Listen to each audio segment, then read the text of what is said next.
Bienvenue sur cette vidéo où nous allons parler de la meilleure saison pour vendre votre logement. L'activité immobilière évoluant avec les saisons, mais la plupart des transactions s'effectuent entre avril et juin.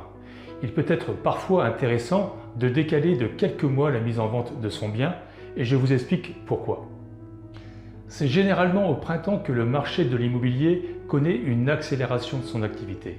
Et pour cause, au retour des beaux jours et du moral des acheteurs potentiels, il n'est pas rare de concrétiser des projets mis en stand-by durant les mois d'hiver.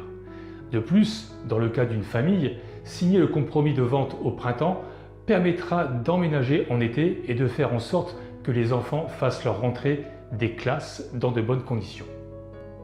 Mais si vendre au printemps peut permettre de tabler des prix en hausse, l'augmentation du nombre de transactions immobilières enregistrées entre les mois d'avril et de juin implique que question immobilier, la concurrence est rude. Qui dit concurrence, et ce quelle que soit la saison, dit analyse concurrentielle avec des outils adaptés pour ne pas commettre d'erreurs. Il faudra donc exiger une étude précise de votre secteur, une étude de marché récente et un suivi des parutions pour ne pas dévaloriser votre bien. Sans cette démarche, vous risquez fortement de brûler votre bien et voir ensuite une forte négociation qui, au final, vous fera perdre de l'argent par rapport au vrai prix du marché. À quelques semaines, voire quelques mois près, en anticipant ou en retardant la vente, l'issue d'une transaction immobilière sera susceptible de connaître d'importantes variations.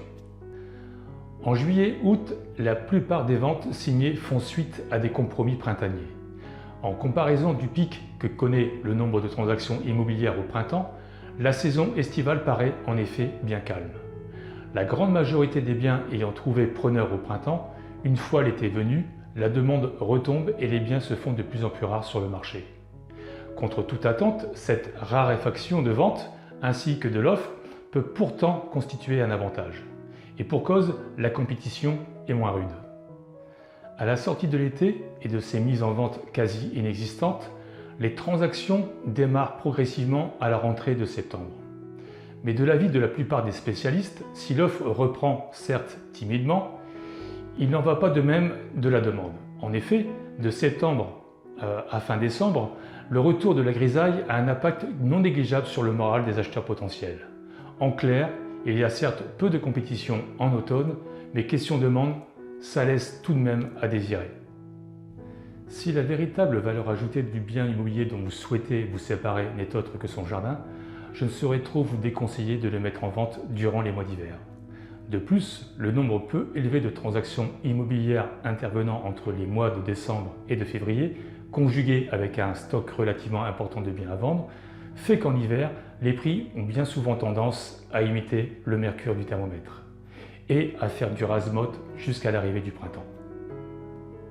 En résumé, voici les quelques points clés à retenir. Les saisons ont une incidence sur les prix immobiliers. Les transactions immobilières sont nombreuses et les prix plus élevés au printemps. Mais la concurrence est rude. L'automne et l'été ne sont pas toujours des saisons très porteuses en termes de vente immobilière, d'où l'importance d'être bien conseillé en termes de stratégie et de travailler avec un professionnel local de votre secteur.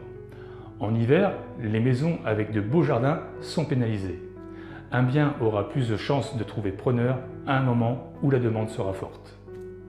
Sinon, pour conclure, je dirais que le moment idéal est celui que vous aurez choisi, surtout si vous avez un double projet. Il est donc nécessaire que votre conseiller immobilier prenne bien connaissance de votre projet pour établir la meilleure stratégie de vente. Vendre un bien immobilier n'est pas compliqué, mais c'est un rouage complexe de par l'ensemble des critères à prendre en compte. Votre conseiller doit être réactif et observateur pour vous accompagner et vous conseiller de la meilleure des manières. J'ai pour habitude de dire qu'il n'y a pas de vérité dans l'immobilier. Il s'agit vraiment d'observer et de s'adapter rapidement en fonction du contexte concurrentiel.